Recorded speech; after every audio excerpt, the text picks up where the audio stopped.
Shalom, apa kabar? Haleluya. Betul ya, luar biasa ya. Gak ikut-ikutan kan, karena kanan kirinya luar biasa, luar biasa. Waktu anak saya yang pertama umur 4 tahun, saya bawa dia ke KKR anak-anak. Jadi waktu dia lagi di KKR anak-anak, di depan, di akhir daripada KKR itu dia nangis dengan teman-temannya. Dan saya di belakang sebagai orang tua, saya merasa wow, pertama kali anak saya dijamah Tuhan sampai nangis-nangis gitu ya. Jadi saya begitu gembira dan begitu bahagia, dan waktu pulang di mobil saya tanya sama dia, gimana rasanya waktu kamu dijamah Tuhan tadi? Dia diam bengong ngeliatin saya. Yang tadi di gereja itu kamu lagi nangis-nangis itu gimana rasanya dijamah Tuhan? Dia makin bengong lagi, dia makin bingung. Dan lama-lama dia bilang sama saya begini, loh tadi kan saya nangis karena teman-teman yang lain pada nangis, jadi saya ikutan nangis. Ikut-ikutan. Saudara gak ikut-ikutan semua, luar biasa, amin. Haleluya. Saya harus memperkenalkan diri lagi seperti Pak Ishak dulu. Belum pernah ikut ibadah pagi, biasanya yang di sore. Nama saya Billy Lantang, bukan Mike Tyson. Nama saya, kalau Lantang itu orang Manado, amin. Ada orang Manado di sini? Gak ada orang Manado, oke. Perpaduannya aneh ini. Jadi papa saya orang Manado, mama saya orang India. Jadi aneh ya. Orang India ada, makin gak ada lagi, pasti makin jarang ya. Opa oma saya ini asli datang dari India. Oh ada ya? Oh ada. Oh iya, itu luar biasa. Halo brother. Luar biasa. Ada lagi? Oke. Opa oma saya ini datang dari Madras, ya, dari kota Madras. Mereka sudah orang Kristen waktu datang ke Indonesia tahun 1920. Mereka datang sebagai akuntan, dipanggil untuk bekerja di pabrik rokok waktu saat itu di Pasuruan. Waktu mereka kerja di sana, mereka akhirnya dipanggil Tuhan untuk akhirnya tidak di situ lagi. Mereka tidak sejahtera di situ. Lama-lama mereka keluar dan mereka mendirikan gereja di Batu Malang. Kalau saudara pernah ke Batu Malang, itu adalah salah satu the Bible Belt of Indonesia karena banyak sekali sekolah Alkitab di sana. Mereka mendirikan gereja namanya GPDI di situ, ya, di tahun 1920-an. Nah, jadi mama saya ini lahir di situ. Orang India asli, lahir di Batu Malang, tapi nggak bisa ngomong India, ngomongnya bahasa Belanda karena jajahan Belanda ya. Kemudian dia kembali ke Jakarta, dia pergi ke Jakarta setelah opa-oma saya meninggal. Papa saya juga pergi dari Manado ke Jakarta, migrasi ke Jakarta. Mereka dua-duanya ketemu di GPDI Ketapang, kalau sudah pernah dengar ada namanya Pak Hani Mande. Jadi mereka ketemu di situ, dua-duanya nyanyi di choir. Satunya orang Manado, satunya orang India. Satunya putih, satunya gelap. Ya, lihat-lihatan, jatuh cinta dan menikah. Nah, jadilah saya. Kira-kira gitu. Jadi saya nih campuran nih, Manado sama India. Istri saya orang Bandung, orang dari Gang Ramak sini di belakangnya Istana Plaza, besarnya di situ. Orang Chinese dari Bandung. Anak saya lebih gado-gado lagi dong, ya kan? Udah campuran-campuran gitu ya. Nah, dua-dua anak saya mukanya kayak mamanya, nggak seperti saya. Dua-duanya putih mukanya, apalagi yang kedua mukanya Chinese seperti mamanya. Sampai-sampai teman-teman saya katakan kutub sudah dipatahkan karena mereka tidak segelap papanya. Kurang ajar teman-teman saya itu. Kalau jalan sama saya berkali-kali orang sampai bingung-bingung, apalagi kalau jalan sama anak saya yang kedua, karena putih sekali ya. Jadi sekarang orang bilang, anak siapa pak? Gitu. Saya seringkali dipikir saya menculik anak, tapi saya pastikan itu anak saya. Kali ini nggak ikut, biasanya kalau ke Bandung selalu ikut karena ini kan kampungnya mereka ya, kampungnya istri saya. Jadi suka ke sini tapi lagi nggak bisa ikut. Jadi saya kalau ke Bandung senang karena sering ke sini dan sering ada di tempat ini. Jadi opa-oma saya ini dulu waktu sebelum meninggal, mereka mempunyai visi untuk memberitakan Injil di Indonesia, dan visi ini diambil oleh anak-anaknya dan mereka akhirnya mendirikan sebuah pelayanan yang dinamakan Yayasan Immanuel. Jadi tahun 67 mereka dirikan itu di Jakarta dan sampai hari ini kami ada toko buku Immanuel namanya. Jadi kalau saudara pernah lewat di Ciang Kelas ada tempat kecil di situ, itu salah satu cabang dari kami yang ada tempat. Jadi itulah pelayanan saya, sehari-hari saya terlibat di yayasan itu. Saya banyak sekali membantu hamba-hamba Tuhan. Yayasan kami maksudnya banyak sekali membantu hamba-hamba Tuhan setiap bulannya. Sudah 30 tahun terakhir ini kami memang visinya untuk itu. Jadi ada penerbitannya, ada toko bukunya, dan juga ada yayasan yang membantu hamba-hamba Tuhan. Kira-kira seperti itu ya, biar saudara ngerti siapa yang berdiri di depan ini. Kalau saudara tanya rambut saya kemana, sudah almarhum dipanggil Tuhan alias rontok. Bahasa rohaninya dipanggil Tuhan. Oke, saudara, kita mau bahas firman Tuhan. Saya mau ajak saudara untuk betul-betul mengerti tentang hal ini karena ini adalah sebuah pergumulan kekristenan yang sering kali saya dapati karena kita sering kali mempunyai kepentingan pribadi di dalam Tuhan. Sesuatu hal yang membuat hidup saya sangat sedih dan akhirnya menjadi misi saya. Setiap kali saya memberitakan firman, saya akan bilang sama Tuhan, Tuhan beritahu kepada saya supaya saya ini makin betul-betul tidak ada kepentingan apa-apa sama hidup saya. Karena saya ini sadar, dan kita harus sadar, dan saya bilang, Tuhan, saya mau belajar firman Tuhan betul-betul kebenaran supaya saya mengerti kenapa saya ada dan kenapa saya hidup dan kemana saya pergi, dan selama saya hidup saya mau harus seperti apa, Tuhan. Tahukah saudara bahwa kita ini adalah warga negara surga yang luar biasa. Warga negara surga sifatnya bukan negara republik surga.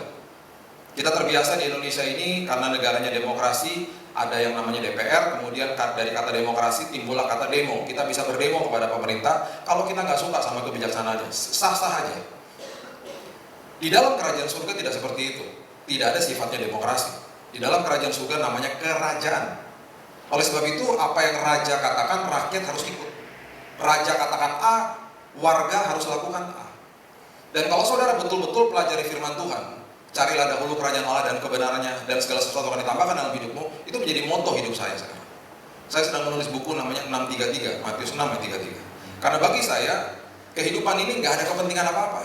Saya ini adalah warga negara surga yang dikirim ke muka bumi dalam waktu yang sangat singkat. Mazmur katakan 70 tahun, kalau kuat 80 tahun. Jangan stres gitu dong ngeliatin saya. Ada ayatnya, itu bukan kata saya. Itu benar-benar ada ayatnya, bukan dibuat-buat. 70 tahun kalau kuat 80 tahun. Jadi hidup ini betul-betul singkat. Datang gak bawa apa-apa, pulang gak bawa apa-apa. Betul-betul gak bawa apa-apa. Kalau saudara datang telanjang, pulang telanjang. Datang gak bawa apa-apa. Waktu datang keluar dari rahim ibu, kita gak pakai baju loh. Dikasih baju sama suster. Kemudian waktu kita meninggal, saya pakai baju di ayah saya waktu setelah mandikan jenazah. Saya kehilangan sahabat saya yang luar biasa. Waktu pergi pun nggak bisa ngapa-ngapain. Kita udah nggak pakai apa-apa, dikasih baju, di peti mati saudara nggak bisa begini. Ganti dong dasinya, nggak cocok nih, bisa bubar yang melayat. Nggak bisa, datang nggak bawa apa-apa, pulang nggak bawa apa-apa. Selama kita hidup, kita ini ditugaskan sama kerajaan surga untuk mengkolonisasi bumi. Dengan kata lain, kita harus menularkan budaya kerajaan surga dimanapun kita berada. Dan kita adalah, di Korintus dikatakan kita adalah ambasador, duta besar kerajaan surga. Duta besar ketika dikirim ke Indonesia, misalnya duta besar Amerika dikirim, coba saudara interview dia, tanya, kenapa Pak ada di sini? Dia tidak akan katakan begini, saya di sini karena negara Indonesia lebih hangat sih daripada negara Amerika. Lah saya lebih suka di sini, banyak mallnya lah, lebih indah lah. Dia nggak akan ngomong begitu. Karena apa? Dia tidak akan bicara untuk kepentingan pribadi. Dia akan bicara begini, saya ada di sini karena saya dikirim. Supaya hubungan Amerika dan Indonesia bilateralnya menjadi luar biasa, perdagangan makin luar biasa, hubungan politik makin luar biasa. Dia akan bicara untuk kepentingan negaranya. Selama kita hidup, pikiran kita, tindak tanduk kita, sikap kita, semuanya harus untuk kepentingan kerajaan surga. Kita nggak punya kepentingan apa-apa. Jadi kita nggak bisa hidup ini, Tuhan saya harus begini-begini, kita berikan kondisi dan syarat sama Tuhan. Dan ketika kita tidak dapat sesuai dengan apa yang kita mau, kita kecewa sama Tuhan. Gak bisa, kita harus betul-betul menanggalkan hidup ini dan katakan, Tuhan setiap hari aku hidup untuk kerajaan surga. Dan kapanpun aku bisa dipanggil pulang. Aku mau bertanggung jawab Tuhan. Aku mengerti bahwa hidupku ini hanya sementara di muka bumi ini. Untuk mengkolonisasi bumi. Dengan kata lain, aku harus menularkan budaya kerajaan surga dimanapun Tuhan tempatkan aku. Itu harus menjadi prinsip hidup ini. Makanya kenapa di dalam sistem kerajaan, segala sesuatu itu dipinjamkan oleh rajanya. Karena semuanya milik raja, makanya ada istilah commonwealth. Ketika sesuatu kerajaan menjajah sebuah tempat dan dia pergi, ada commonwealth. Dibagi rata, dititipkan sama rajanya. Nanti satu waktu kita akan dalami tentang ini. Tidak ada satupun yang melekat sama saudara. Baik itu jabatan, status, mobil, motor, rumah, apapun yang melekat sama dengan kita. Yang merupakan adalah, kita pikir adalah identitas kita, atau itu adalah milik saya. Tidak ada. Karena Mazmur 24 mengatakan apapun yang ada di bawah langit adalah milik Tuhan. Semua yang melekat dengan saya adalah titipan kerajaan surga yang harus dikelola. Jadi hidup ini betul-betul bukan kepemilikan, tapi pengelolaan. Kalau kita berpikir bahwa saya punya ini, kita akan terus banding-bandingkan dengan orang lain. Dan timbullah gengsi, timbullah minder, timbullah kayak begitu-begitu. Akhirnya kita berpikir bahwa kalau saya punya motor seperti itu identitas saya. Kalau saya belum punya handphone seperti itu saya belum sampai ke level itu. Saya datang ke sebuah mall di Jakarta beberapa hari yang lalu, saya ada meeting. Di depan mallnya ditulis begini, hanya parkiran ya, hanya untuk mobil-mobil eksotik, dan ada lambang-lambangnya di situ. Boleh parkir di situ. Itu akhirnya membuat manusia begini, kalau saya belum punya mobil itu, saya belum sampai ke level itu. Membanding-bandingkan diri. Padahal kehidupan itu bukan itu. Itu bukan identitas kita. Saya satu hari kalau punya mall, saya akan bilang begini, yang datang duluan boleh parkir di depan. Nggak ada mobil ini nggak, mau bawa mobil butut pun parkir di depan, karena datang duluan. Akhirnya orang memilah-milah, akhirnya orang bilang identitas saya seperti itu. Makanya di dalam kerajaan surga, sistemnya adalah stewardship, bukan ownership. Pengelolaan, bukan kepemilikan. Jadi ini kita diminta untuk mengelola hidup ini dengan baik dan benar, hari lepas hari. Oh, kita akan bebas, kita akan merdeka hidup kita. Karena kita tahu bahwa Tuhan apapun yang melekat dengan saya bertanggung jawab. Saya harus mengelola hari lepas hari. Nanti ketika walaupun itu masih kecil, aku akan mengelola bersama-sama dengan Tuhan. Nanti akan dipercayakan perkara-perkara besar. Tongkat di tangan Musa nggak ada artinya, tapi ketika bermitra sama Tuhan membelah lautan. 5 roti dan 2 ikan nggak ada artinya, tapi ketika bermitra sama Tuhan memberi makan ribuan orang. Batu dan umban tidak ada artinya, dianggap remeh, diketawain sama Goliat. Tapi ketika bermitra sama Tuhan membunuh Goliat. Apapun yang saudara dititipkan sama Tuhan, walaupun masih kecil, jangan banding-bandingkan dengan orang lain. Kelola dengan sebaik-baiknya. Lihat, saudara akan melakukan sebuah kehidupan yang sangat luar biasa karena saudara sadar saya adalah perwakilan kerajaan surga. Saya adalah pengelola, bukan pemilik. Saya mau kelola hidup saya dengan baik dan benar. Ini dasarnya supaya kita mengerti dulu. Nah, kemudian kita bicara soal komitmen, saudara. Kita datang kepada Tuhan, kita bilang, Tuhan, aku mau komit sama Tuhan. Aku mau betul-betul datang sama Tuhan. Saudara, saya berikan judul khotbah saya komitmen pada pagi hari ini. Karena banyak orang datang kepada Tuhan bilang begini, Tuhan, saya mau komit. Dan banyak orang nangis-nangis di depan sini ketika mereka melakukan pernikahan, mereka memberikan janji nikah yang luar biasa. Kita pun terbawa di dalam emosi dan kita nangis-nangis. Aduh, luar biasa indahnya, sampai maut memisahkan kita. Sampai kapanpun aku akan sayang dan cinta kepadamu, walaupun apapun yang terjadi, senegatif apapun, aku akan cinta. Oh, kita nangis semuanya. Aduh, luar biasa. Tapi setelah 5 tahun dan 6 tahun terjadi hal-hal yang tidak diinginkan, tidak sesuai dengan apa yang mereka harapkan. Apakah mereka masih ingat sama janji nikah? Komitmen gampang sekali diumbar. Komitmen gampang sekali diberitahu sama manusia. Makanya ketika orang masuk dalam pekerjaan, di yayasan kami ada sekitar 150 staf. Ketika mereka datang, mereka akan selalu bilang begini, Pak, Bu, saya akan berikan yang terbaik. Selalu begitu. Pak, Bu, saya akan berikan yang terbaik. Selalu gitu kalau terima kerjaan. Selalu begitu. Di pernikahan juga begitu, ketika masuk pelayanan juga begitu. Saya akan berikan yang terbaik. Di awal itu gampang komitmen, karena apa? Tidak ngerti komitmen. Belum ngerti, jadi gampang ngomongnya. Saya akan komit. Saya akan komit Tuhan sama Tuhan. Saudara, bulan Desember tahun 2014, saya ada di kota San Diego dengan keluarga saya sedang liburan. Pagi-pagi biasanya kalau liburan, anak-anak belum bangun dan mereka kita biarkan bangun di siang. Saya dan istri saya di kamar hotel, kami berdoa, kami devotion. Setelah selesai semuanya, biasanya channel TV yang kami nyalain duluan itu adalah CNN, karena kami mau dengar berita dan biasanya kami mau lihat weather. Jadi hari ini cuacanya seperti apa, biar siap-siap bajunya pakai yang mana gitu, biar buat anak-anak. Lagi nyalain CNN, saya nggak pernah lupa Desember 28 kalau nggak salah. Saya terkejut melihat breaking news, Air Asia crash, jatuh di Indonesia. Yang membuat hati saya makin renyuh dan makin hancur lagi. Air Asia itu terbang dari kota Surabaya. Saya 8 tahun terakhir ini setiap bulan ke Surabaya, ada pelayanan di sana. Saya dalam hati langsung bilang begini, aduh, jangan-jangan nanti ada orang yang saya kenal. Dan betul ada 2 orang yang saya kenal baik. Sepasang suami istri yang belum punya anak, mau liburan ke Singapura, perkawinannya masih sangat muda, 4 atau 5 tahun. Meninggal di sini. Setelah diusut, developing news mulai terjadi. Akhirnya kedengaran bahwa ada 40-an orang yang dari gereja dari pesawat itu. Apakah mereka berdoa sebelum berangkat? Pasti. Apakah mereka serahkan kepada Tuhan sebelum mereka berangkat? Pasti. Kenapa itu terjadi?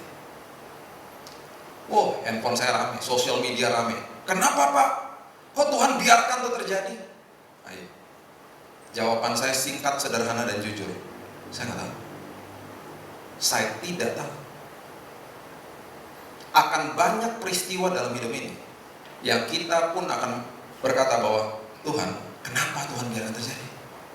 Kenapa anak kecil Tuhan biarkan diperkosa sampai mati malah? Kenapa ada bencana ini Tuhan? Kenapa ada tsunami? Kenapa ada begini? Kenapa ada orang yang percaya kepada Tuhan dibunuh dan lain sebagainya? Saya diundang ke sebuah doa, kebaktian doa penghiburan ketika sepupu saya di umur 34 tahun meninggalkan anak 6 tahun. Meninggal di samping istrinya tidur waktu malam hari, serangan jantung. Di umur 34 tahun meninggal anak 6 tahun. Dan karirnya sedang bagus-bagusnya, mereka juga dalam pelayanan di gereja. Setelah doa penghiburan, istrinya tanya sama saya, kenapa Tuhan panggil dia? Jawaban saya jujur, sederhana, dan betul-betul saya bilang sama dia, saya nggak tahu. Saya tidak tahu. Tapi di tengah itu semuanya saya tanya begini, bisa nggak? Walaupun engkau tidak tahu, nanti jawabannya ketika engkau bertemu dengan Tuhan di surga, engkau tetap bisa katakan Tuhan engkau baik. Susah. Kalau nggak ngerti komitmen, susah. Kita bisa kecewa loh sama Tuhan, saudara. Karena apa? Hidup ini untuk kepentingan pribadi. Betul-betul kepentingan pribadi. Sampai-sampai ada orang bilang begini, itu Pak, makanya Pak, kalau naik Air Asia tuh makanya jangan terbang hari Minggu Pak. Itu kan hari Minggu kejadiannya Pak. Hari Minggu orang harus ke gereja Pak, nggak boleh naik pesawat. Enak aja. Kalau saya ketemu orang kayak itu, saya citakin kepalanya. Enak aja. Agamawi banget sih. Sampai banyak teori-teori yang nggak karu-karuan akhirnya. Saudara, ketika komitmen saya dipertanyakan dan ketika saya bergumul di dalam hidup ini, saya selalu kembali kepada ayat ini. Coba saudara buka di Daniel pasal yang ketiga, ayat yang ke-17. Cerita ini adalah cerita yang sangat luar biasa, cerita yang betul-betul menggugah hati saya. Dan jangan jadikan ini hanya sekedar sejarah saja, tapi ini adalah sebuah nilai yang luar biasa yang betul-betul harus kita sikapi dengan baik dan benar. Ini adalah pernyataan 3 anak muda yang luar biasa sekali, yang mereka diperhadapkan dengan sebuah kesulitan hidup yang betul-betul ekstrim, saudara, ekstrim. Kalau mereka tidak menyembah berhala yang didirikan oleh Raja Nebukadnezar, mereka akan dijebloskan ke dalam tungku api yang panas. Dan malahan mereka tahu sebelum mereka dijebloskan, prajurit di depan tungku api itu pun mati kok, meninggal kok saking panasnya. Mereka punya opsi untuk katakan begini mungkin, udahlah kita nyembah aja lah berhala itu, nanti setelah itu kita minta ampun sama Tuhan. Bisa aja mereka bicara begitu. Ini pernyataan mereka, coba kita baca ya. Dikatakan begini, jika Allah kami yang kami puja sanggup melepaskan kami, maka ia akan melepaskan kami dari perapian yang menyala-nyala itu dan dari dalam tanganmu, ya Raja. Sanggup nggak Tuhan mereka melepaskan mereka? Sanggup. Sangat sanggup.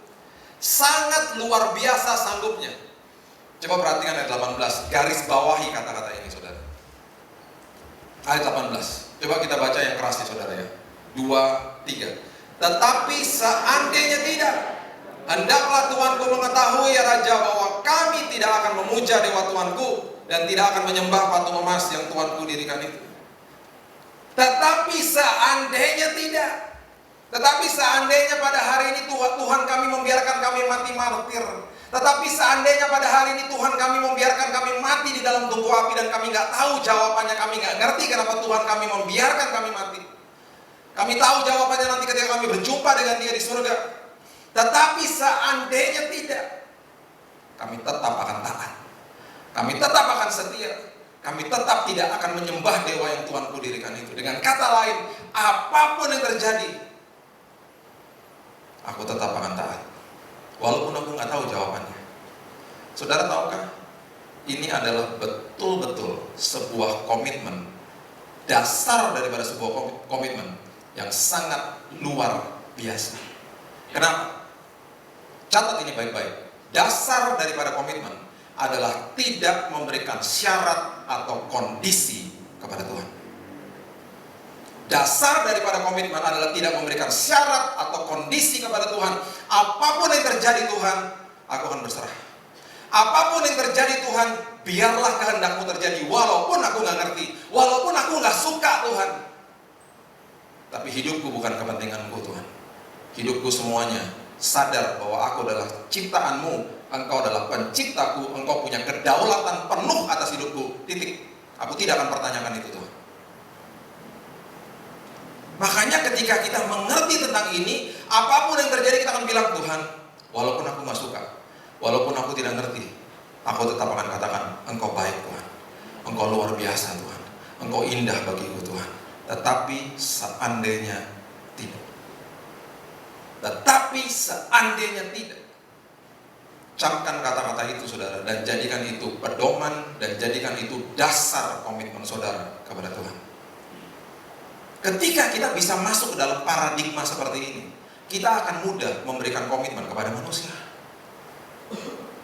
Kalau kita bisa bilang sama Tuhan, Tuhan, apapun yang terjadi aku tetap akan taat kepadamu, apalagi ketika masuk dalam pernikahan, masuk dalam sebuah suasana yang di dalamnya ada komitmen yang kita berikan, apapun yang terjadi. Walaupun tidak sesuai dengan kesejahteraanku, walaupun aku diperlakukan buruk dan lain sebagainya, aku tetap akan mengasihimu. Aku tetap akan mengampunimu. Saudara, dasar daripada komitmen tidak memberikan syarat atau kondisi kepada Tuhan. Yang kedua, saudara, komitmen, orang yang komitmen adalah orang yang selalu ingat dengan kasih mula-mula. Karena di semua komitmen selalu ada kasih mula-mula. Orang yang masuk dalam pekerjaan, dia akan semangat selama 5 bulan pertama. Orang yang masuk dalam pernikahan, mereka akan semangat di dalam tahun-tahun pertama. Karena apa? Masih ingat sama komitmennya. Masih ada kasih mula-mula, masih fresh, masih baru, masih segar semuanya. Catat ini baik-baik. Di dalam kasih mula-mula yang membuat manusia melakukan hal-hal yang dia tidak pernah pikirkan sekalipun, itu karena diberikan kuasa yang namanya adalah intensitas, prioritas, dan kualitas. Saya ulangi, di dalam sebuah perjalanan baru, di dalam sebuah kasih mula-mula, baik itu kepada Tuhan, baik itu kepada manusia, manusia selalu dimotori dengan 3 hal yang luar biasa yang namanya intensitas, prioritas, dan kualitas. Kenapa? Karena ketika manusia mulai sesuatu yang baru, pasti intensitas tinggi, prioritas tinggi, dan kualitas juga pasti tinggi. Saya sesibuk-sibuk saya dulu, saya masih jemput yang bekas pacar saya, sekarang jadi istri saya. Waktu saya jemput dia bilang begini, kan sibuk, bisa-bisain lah. Karena apa? Karena prioritas buat dia, intensitas buat dia, kualitas pun buat dia. Waktu masih pacaran, saya suka bukain pintu mobil kalau pergi bareng-bareng. Sekarang setelah satu anak udah 16 tahun, satunya sudah 9 tahun, apakah masih bukain pintu mobil? Masih. Kadang-kadang dia bilang begini, aku juga bisa. Saya juga bilang, aku juga tahu.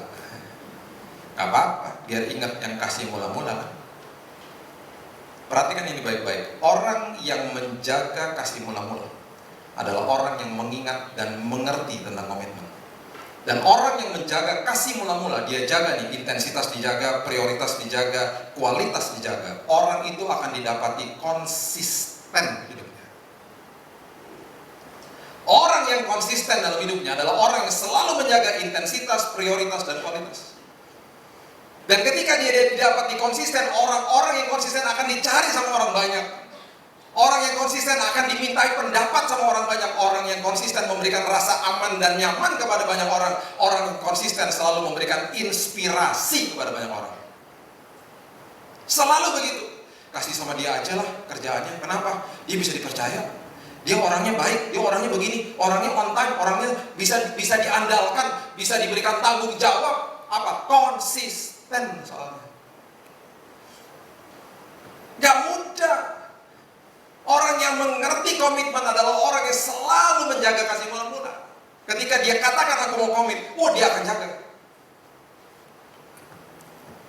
Saya ini menikah dengan sahabat saya. Jadi kalau sahabat berarti kan teman ngobrol. Waktu masih pacaran, ngobrol di telepon bisa lama kan. Sekarang sudah anak 2, apakah masih ngobrol? Masih. Masih telepon-teleponan? Masih. Dia punya usaha di rumah. Saya habis antar anak sekolah, dia pulang, dia kerja di rumah. Saya di kantor jam 9, saya telepon pagi-pagi. Halo, kamu di mana? Ya di rumah lah. Saya juga tahu dia di rumah. Cuma tanya aja, ngobrol. Nanti jam 11 telepon lagi. Halo, halo. Kadang-kadang udah bingung mau ngomong apa, dia nggak bisa ngomong apa-apa, saya jadi diem-diem aja di telepon. Lama-lama, bye, udah gitu aja. Mau dengar suaranya aja. Nanti jam 2 telepon lagi, halo. Kamu kangen ya? Pulang aja. Enggak, kamu lagi kerja. Telepon-teleponan nggak? Telepon-teleponan. Tadi malam masuk di hotel jam 11 Pak, sampai sini. Setengah jam telepon-teleponan sama dia. Baru juga bisa. Karena apa? Kebiasaan. Saya bilang begini, yuk kita jaga kasih mula-mula. Supaya kita didapati konsisten. Supaya dengan konsistensi itu kita bisa ajarkan anak-anak kita nilai-nilai yang luar biasa. Bukan sekedar kata-kata. Ketika saudara mengerti tentang kasih mula-mula dan menjaga komitmen saudara, bukan sekedar saudara diberkati, orang lain pun diberkati. Orang lain diberkati. Orang lain akan betul-betul terinspirasi sama hidup saudara. Itu adalah komitmen. Makanya komitmen itu dahsyat. Bukan sekedar kita dimerdekakan, orang lain pun diberkati yang ada di sekeliling kita. Yang ketiga, komitmen itu adalah orang-orang yang selalu, kalau ada komitmen di dalam Tuhan, selalu komitmennya itu akan diuji, saudara. Selalu begitu. Komitmen itu nggak akan jadi sebuah komitmen yang murni tanpa sebuah ujian. Selalu diuji. Komitmen selalu diuji. Orang nggak bisa cuman hanya memberikan komitmen dan tanpa diuji. Dia nggak akan murni. Dia akan betul-betul ketahuan komitmen yang luar biasa ketika ada ujian datang ke dalam hidupnya. Catat ini baik-baik. Arti daripada ujian adalah mengeluarkan kelemahan saudara dan memakai kelemahan itu untuk membuat saudara lebih baik. Itu ujian. Saya ulangi. Ujian artinya adalah mengeluarkan kelemahan saudara dan memakai kelemahan itu untuk membuat saudara lebih baik. Itu ujian. Beda dengan cobaan yang diberikan sama iblis. Cobaan artinya adalah mengeluarkan kelemahan saudara dan memakai kelemahan itu untuk menghancurkan saudara. Itu cobaan. Dia keluarkan kelemahan saudara, dia tahu ini kelemahan saudara, dia pakai kelemahan itu untuk menghancurkan saudara. Itu cobaan. Beda dengan ujian. Makanya namanya ujian matematika. Ketika saudara dapat hasilnya, saudara lihat, aduh nomor 2 sama nomor 6 salah ya. Aduh, ya saya lemah nih, saya kurang belajar di hal ini. Saudara belajar lagi toh, karena diuji, dikeluarkan kelemahannya, diberitahu tentang kelemahannya. Oh iya ya, aku ini lemah dalam hal ini. Aku belum belajar. Nomor 2 sama nomor 6 ini aku tidak menguasai. Oh oke, aku belajar deh. Ketahuan kelemahannya. Ketika setelah belajar dan diuji lagi, bisa nggak? Bisa. Membuat kita lebih baik. Itu ujian. Itu yang Tuhan biarkan terjadi, diuji. Makanya namanya ujian matematika, bukan cobaan matematika. Anak-anak siap-siap, besok akan ada cobaan matematika. Dan di akhir tahun Departemen P&K sudah merubah namanya menjadi cobaan nasional, bukan ujian nasional lagi. Bisa ketakutan, stres anak-anaknya. Aduh, namanya ujian nasional. Coba kita baca bersama-sama di Malaiki pasal yang ketiga, ayat yang ketiga mengatakan begini. Malaiki pasal yang ketiga, ayat yang ketiga. Malaiki ada di perjanjian baru, amin. Ya udah bangun ya. Saya pernah dikebatin jam 6 pagi loh, saudara. Masih pagi-pagi gitu ya. Malaiki di perjanjian baru, amin. Amin semuanya kita. Masih tidur, udah kaget. Salah. Oke, ia akan duduk seperti orang yang memurnikan dan mentahirkan perak. Dan ia mentahirkan orang Lewi, menyucikan mereka seperti emas dan seperti perak, supaya mereka menjadi orang-orang yang mempersembahkan korban yang benar kepada Tuhan. Dimurnikan seperti perak, dimurnikan seperti emas. Ada seorang ibu yang membaca ayat ini, dan kemudian ibu ini pergi ke tukang perak. Dia tanya begini, 3 pertanyaan dia tanya kepada tukang perak. Pak, waktu Bapak sedang memurnikan perak, Bapak taruh di mana peraknya?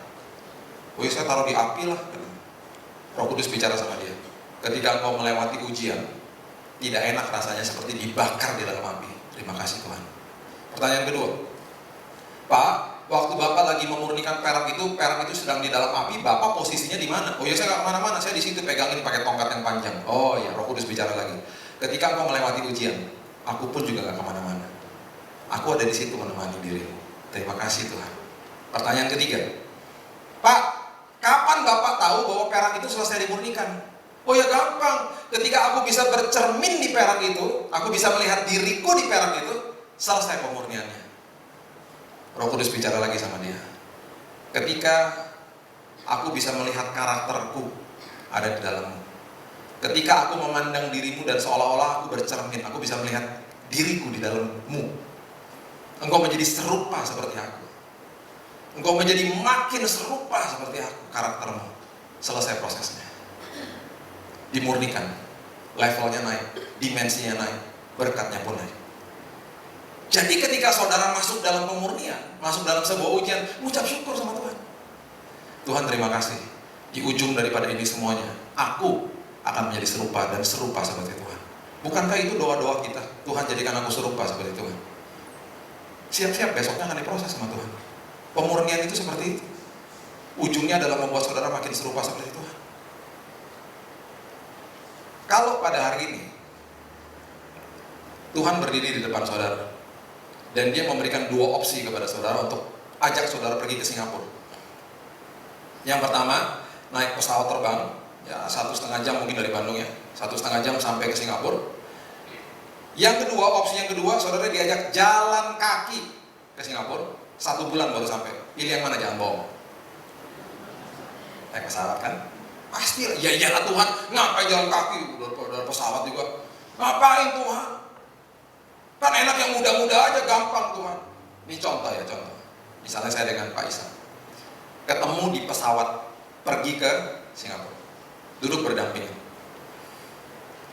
Di dalam perjalanan itu, ketika kami belum kenal, kita akan kenalan mungkin di sini. Kenalan, tanya, Pak, sepertinya pernah lihat. Oh iya, dari Bandung Pak, GBI di Bandung dan lain sebagainya ya.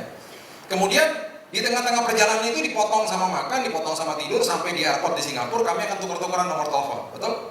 Pak, kalau nanti ketemu-ketemu, Bapak ke Jakarta atau saya ke Bandung, kita kontak-kontak ya Pak ya, gitu. Oke? Udah, tukar-tukaran nomor telepon. Satu waktu saya ketemu dengan beliau. Saya ketemu di Istana Plaza, saya sedang sama istri saya ketemu dengan Pak Is, misalnya. Pak, ingat gak saya Pak, Billy Botak Garuda Pak, Singapura. Oh iya, apa kabar? Waduh, udah lama gak ketemu. Ngobrol, pas bisa saya bilang sama istri saya, itu Pak Ishak, saya kenal dengan dia. Betul? Statusnya apa? Kenal, betul loh, kenal sama dia. Saya kenal, itu kenalan saya, pernah duduk barengan di pesawat. Bayangkan kalau skenario yang kedua yang kami jalankan. Saya dengan beliau jalan kaki ke Singapura. Budgetnya minim nih Pak ya. Jadi kita nggak nginep di hotel nih, kita bawa tenda. Bawa apalagi Indomie, kornet, bekal kan. Bawa macam-macam lah pokoknya, bawa payung, macam-macam lah untuk bekal di jalan. Rutenya mana? Tol Cipularang terus sampai ke Karawang sana, terus lewatin Jakarta, masuk ke tol Merak, jalan kaki loh. Terus nyebrangin Selat Sunda tuh sampai ke Lampung, terus jalan ke Pekanbaru, nyebrangin pulau-pulau sampai ke Singapura. 1 bulan. Di hari pertama ketika saya jalan kaki sama dia, saya juga kenalan dulu, kan belum kenal. Pak, namanya siapa? Ya kenalan kan.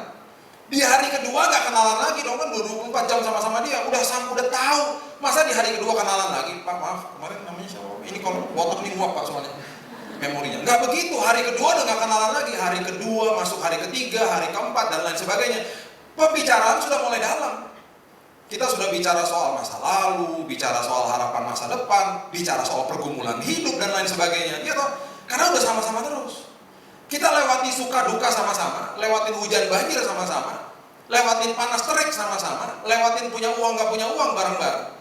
Lewatin waktu Indomie tinggal 1 bagi-bagi berdua di dalam 1 mangkok bareng-bareng sama-sama, semuanya kita lakukan bersama, suka duka bersama-sama dengan beliau. 1 bulan, 24 jam kali 30 hari. Sampai akhirnya kita ke Singapura. Setelah saya sampai di Singapura, ketika saya hadir lagi di depan saudara, saya tidak akan kenalkan Pak Ishak sebagai hanya kenalan saya. Saya akan katakan bahwa, saudara perkenalkan, ini adalah sahabat baru saya. Karena saya sepanjang bulan sama-sama dia, lewati suka duka sama-sama dia. Saudara, maaf aja, Tuhan tidak akan pernah ajak saudara naik pesawat, karena itu serba instan. Dia nggak suka instan-instan.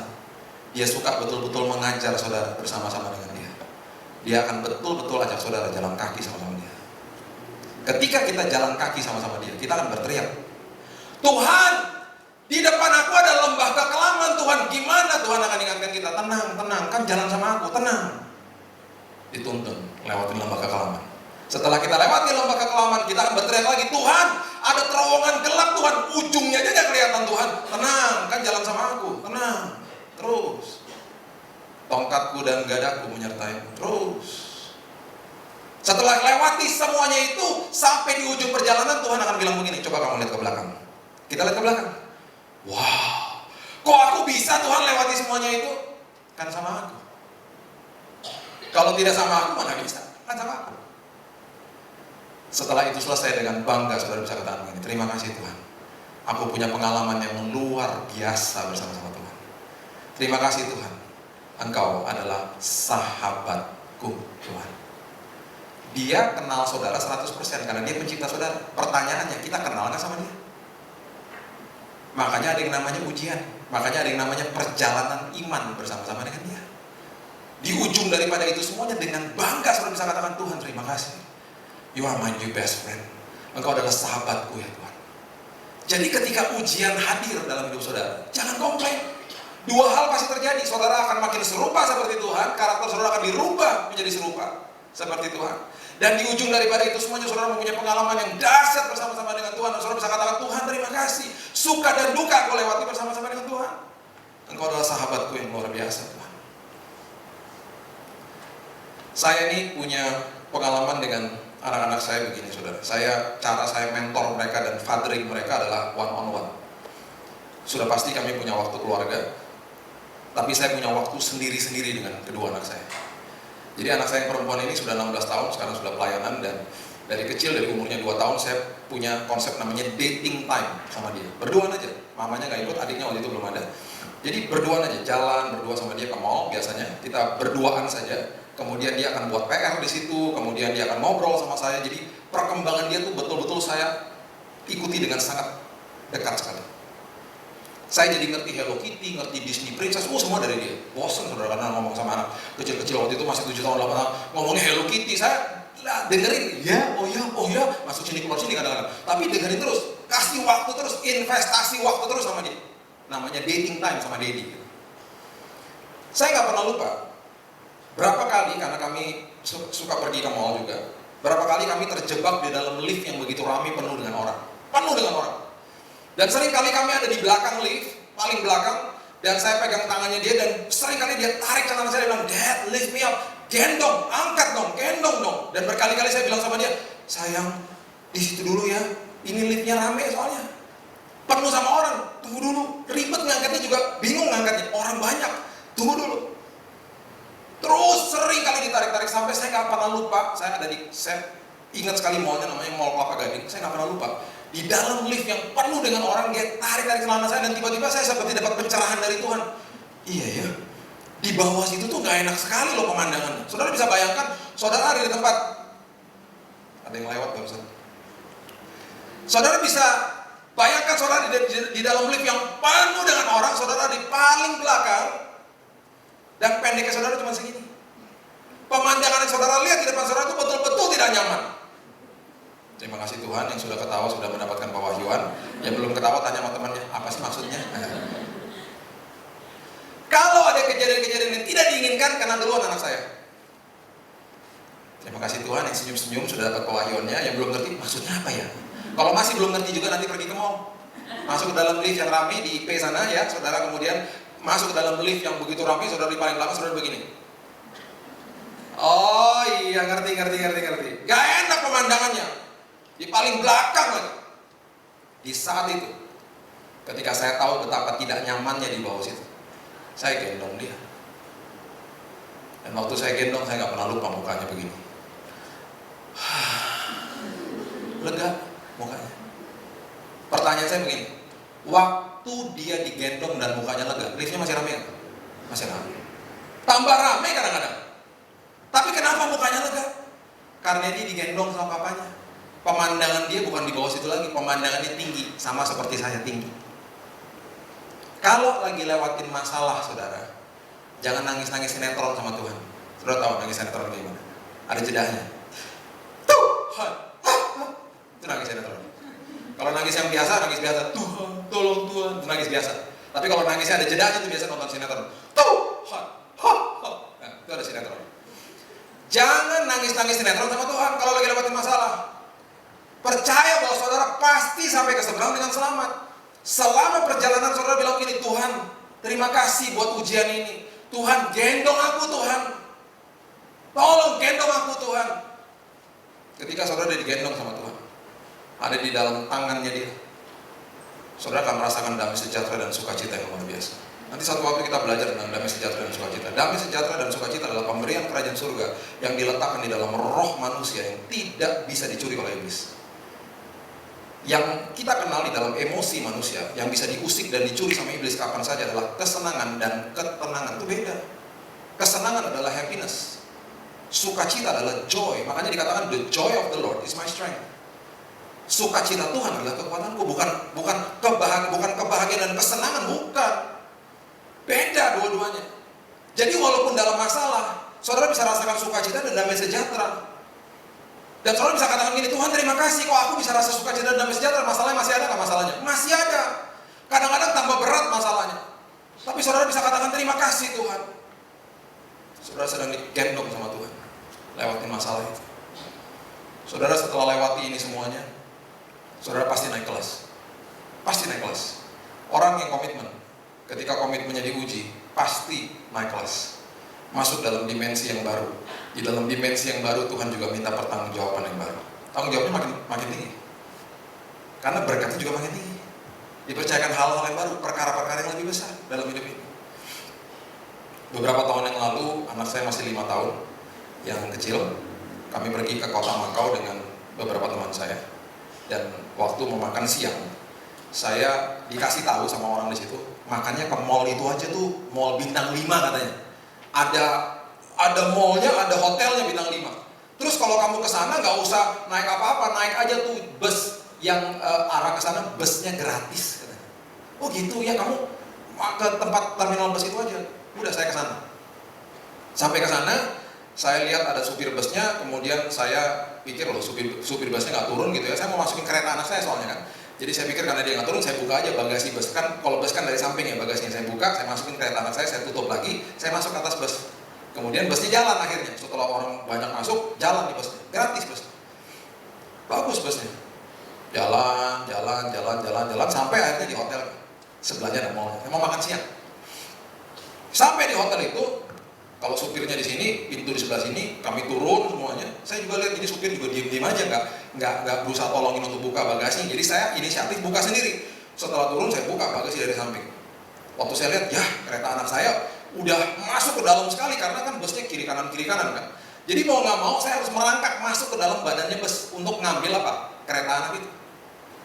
Ketika saya lagi di dalam bus masuk untuk ambil kereta anak itu, saya dengar orang-orang sudah pada turun semuanya. Dan saya dengar pintu busnya tertutup.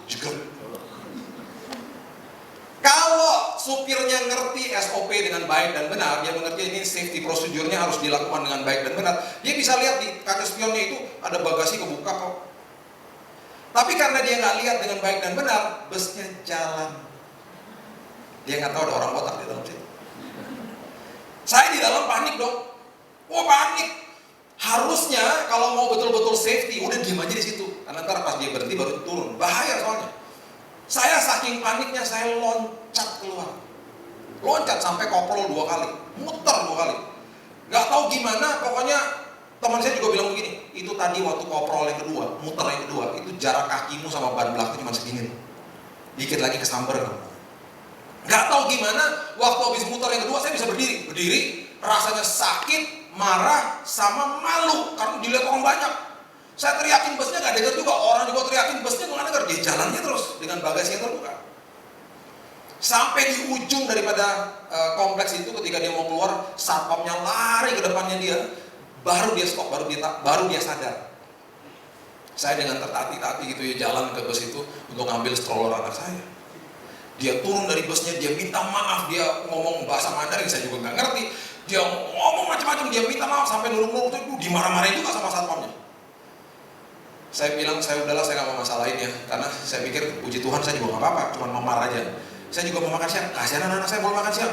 Jadi saya cuma ngambil kereta, saya bilang udah, just go, udah. Saya pergi, saya masuk ke dalam. Sebelum saya masuk ke dalam lobi hotel, itu yang saksi mata kan banyak. Ada CCTV juga, hotel bintang 5 juga. Jadi pada marah dong, tamu-tamunya. Itu nggak benar tuh katanya dan lain sebagainya. Teman saya juga bilang nggak benar tuh, tuntut aja gitu. Mereka bilang kita bersedia jadi saksi mata. Wah, banyak yang menawarkan diri pokoknya. Tapi sebelum kami masuk hotel, teman saya sempat bilang begini tadi, tapi waktu loncat dan ngobrol keren banget kayak James Bond katanya. Wah keren, James Bond sakit tau James Bond. Sakit begini James Bond. Lu minta tuh CCTV-nya lu kirim ke Hollywood bisa masuk Fast and Furious katanya. Enak aja. Sakit tau Fast and Furious. Masuk film laga keren banget, keren banget lo loncatnya. Saya cuma sulit tulis surat komplain. Saya tulis email saya dan saya pergi makan. Saya nggak mau masalah. Mau makan siang soalnya ntar tambah lama. Udah selesai, saya pulang Jakarta. Dapat email dari hotelnya. Ketakutan dong, hotel bintang 5. Saksi mata banyak di mana-mana. CCTV terekam kok. Hotel bilang begini. Kalau sampai ada biaya medis, kami bersedia ganti. Prosedurnya ngapain? Kirim aja bilnya. Kirim aja. Kita akan ganti. Sesederhana itu, sesimpel itu. Saya waktu lihat itu, teman saya juga lihat emailnya. Dia bilang gini, wah enak nih, kita kerjain aja hotelnya. Gue bisa nih tulis surat dokter palsuin aja, bisa aja. Kita kirim aja. Kita charge itu, kita tuntut hotelnya $20.000, 200 jutaan. Sebagai hamba Tuhan, apakah pikiran saya terganggu waktu malam sebelum tidur? Ya iya, hamba Tuhan juga manusia. Emangnya saya langsung malam-malam tolak dalam Tuhan Yesus? Enggak juga, tolak tetap aja kepikiran, namanya juga manusia. Dalam hati pikiran malam-malam, enak juga tuh ya 200 juta. Terus teman saya bilang, kamu punya hak, masa kamu dirugikan, kamu tidak tuntut, kamu punya hak. Itu kata-kata terngiang-ngiang di sini. Punya hak. Punya hak, kamu sakit kok, digituin. Wah. Saya bangun pagi, terganggu. Saya bangun pagi, saya emailin balik. Saya bilang ini, saya nggak apa-apa. Puji Tuhan saya nggak apa-apa. Saya nggak ada medical bills. Saya cuma minta SOP-nya kamu untuk safety-nya coba diperbaiki. Malu-maluin saya bilang. Dia kirim balik, dia bilang drivernya sudah diskors, sudah dimasukkan dalam sekolah lagi katanya. Dan lain sebagainya. Saya bilang, apapun yang terjadi di hari itu, saya rasa damai sejahtera yang luar biasa. Saudara akan dipertemukan dengan peristiwa-peristiwa seperti itu yang bisa membawa saudara kompromi. Jangan kompromi saudara. Ingat kasih mula-mula sama Tuhan. Ingat intensitas, prioritas, dan kualitas saudara. Ya. Orang yang baru jatuh cinta sama Tuhan, diajak pergi kemana-mana, pasti nggak mau. Karena apa? Intensitas, prioritas, dan kualitas tinggi. Hari Senin bisa ngopi nggak sama aku? Nggak bisa. Kenapa? Ada komsel di gereja. Komsel ini. Selasa ngopi? Nggak bisa. Komsel kedua, banyak banget komsel, semua rumah gue datengin. Rabu, nggak bisa juga, kebaktian tengah minggu, banyak banget. Kamis deh, ngopi Kamis, nggak bisa juga, komsel ketiga, banyak banget, semua rumah datengin. Jumat, nggak bisa, gue kan ikutan di band, latihan buat hari Minggu. Sabtu, nggak bisa juga, kebaktian youth. Lu kan ketua, nggak apa-apa, youth juga, karena lu sekolah Minggu gue ikutin. Semua ibadah gue ikutin. Minggu, apalagi Minggu. Di hotel ini 2 kali ibadah. Gue pergi lagi ke tempat-tempat yang lain. Ada 5 kali ibadah gue hari Minggu. Karena apa? Intensitas, prioritas, dan kualitas dijaga. Karena kan baru jatuhnya, baru komitmen kan.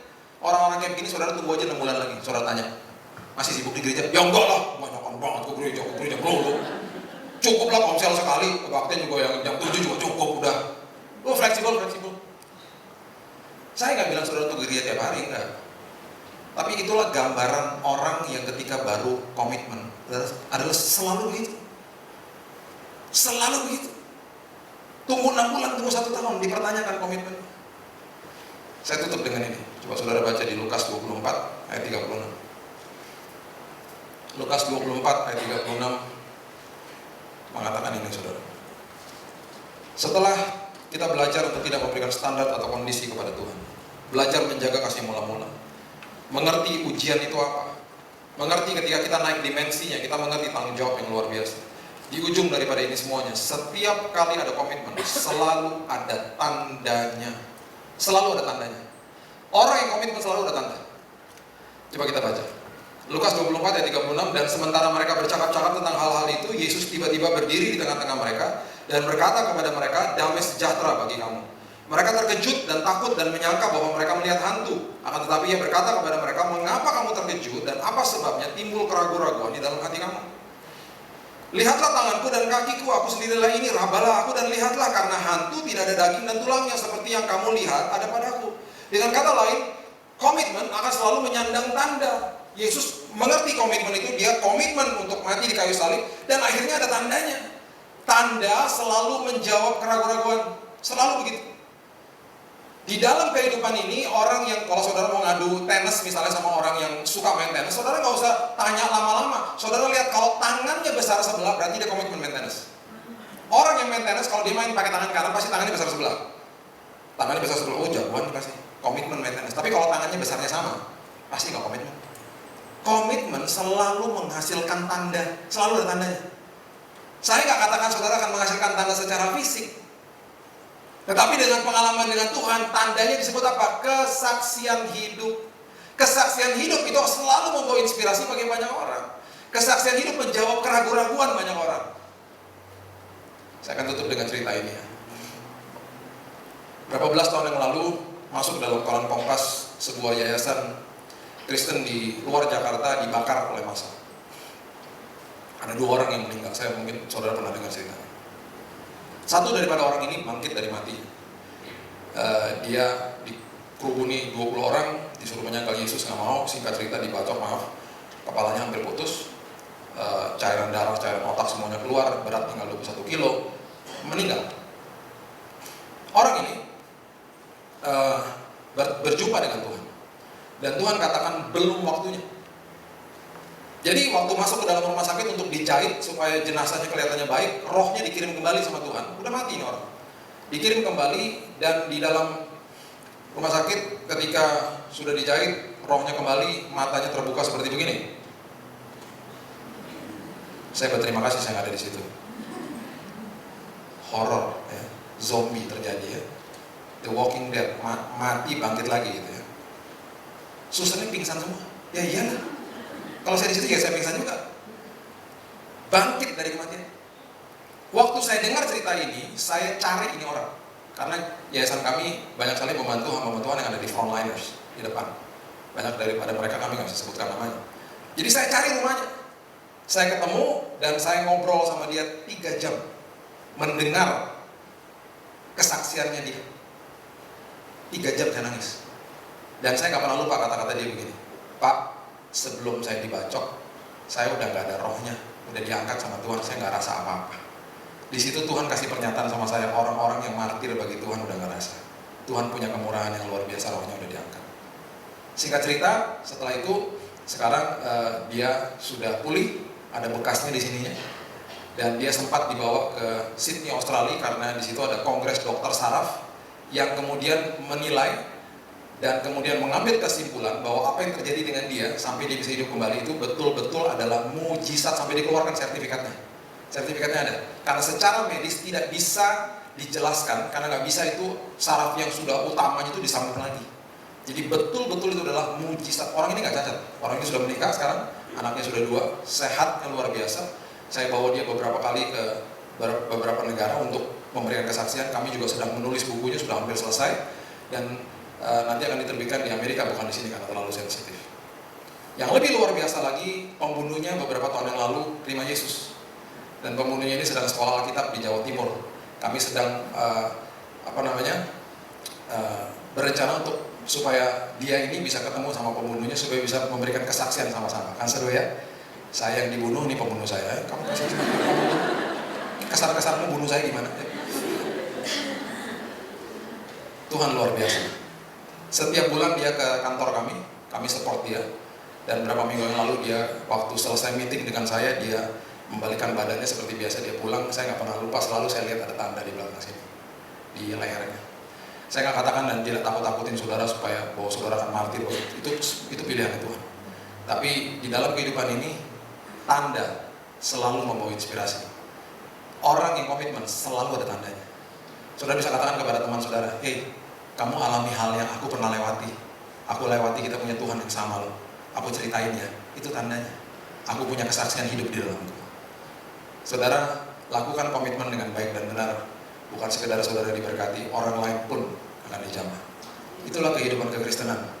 Hidup ini hanya sementara. Lakukan yang terbaik bagi kerajaan surga. Mari kita berdoa.